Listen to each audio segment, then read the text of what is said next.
for 5 minutes from Virginia. Thank you, Mr. Chairman. One of the issues from my work on the Banking Committee and on the Intel Committee, I want to thank the Chairman and particularly Senator Crapo. I think we did some good work last session on the Anti-Money Laundering Act, which I know all of you have mentioned in your testimonies. And maybe I'll start with you, Mr. Sue, and then go down the list. How would you characterize the implementation to date? I mean, this is a big bill. We've also got lots and lots of questions around beneficial ownership. How are we going to get this prioritized at an appropriate time? And if also you could talk, and I think, Mr. Sue, you probably have the most on this, but I'd love to hear from the other panelists as well.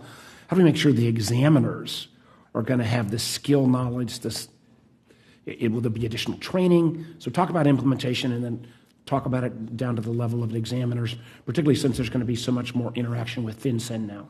Sure.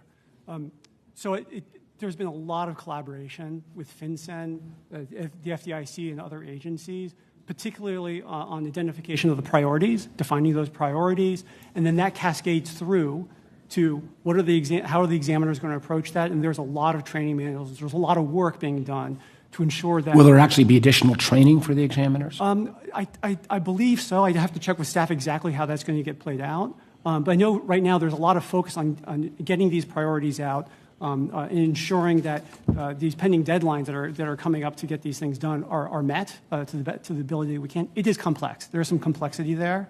But we've been working on an interagency basis with FinCEN to get those things done. I'd like to get a more regular update. Maybe I can reach out to all of you. Absolutely. This is something I'm very concerned about. Chairman McWilliams, great to see you again. Nice to see you. And could you and Chairman Harper also comment on this? Sure. Like Acting Comptroller Sue said, we're working collaboratively. We understand the importance. I can tell you that banks, especially small banks, really desperately want to comply. Rules are very complex. We will provide whatever examination training we need to provide to our workforce to make sure that they can work with our supervised entities to reduce some of the regulatory burden while providing clarity and a path to get a better system in place. And I would just add that in addition to what all my fellow regulators have said, we are meeting on a monthly basis at the principals level along with staff in order to make sure that coordination continues to go on. Staff is working and meeting at least weekly on different work streams. We too will conduct the necessary education. We certainly make BSA and AML compliance a priority for us. It's a supervisory priority this year, and I imagine it will continue to be in the future. Well, I may follow up for the record with some specific questions about this implementation. I want to make sure we stay on this, get it right, and very much appreciate all your actions. I'm going to start at the other end now with you, Chair Harper. One of the things back from the December COVID relief bill that I was very proud of, and again, worked with many members of the committee, but particularly Senator Crapo on, was making sure that we make additional investments in CDFIs and MDIs, the so-called ESIP program. A lot of credit unions fall into this category, and I do appreciate the attention that you've played with credit unions in educating them and making sure they are aware of the ESIP program and how we are able to participate. And I think particularly because since credit unions can't take Tier 1 capital, you're taking secondary capital. I just, on an overall basis, as we try to get additional capital into these institutions that, CDFIs serve low and moderate income communities. They have been disproportionately hit by COVID. Speak to me as how we can make sure that you can continue to lean forward without violating the safety and soundness requirements. And then so I can get my question and at least get from you and Chair McWilliams, one of the things I really enjoyed when we met and spent time together, if you could give me a quick update on your mission fund efforts.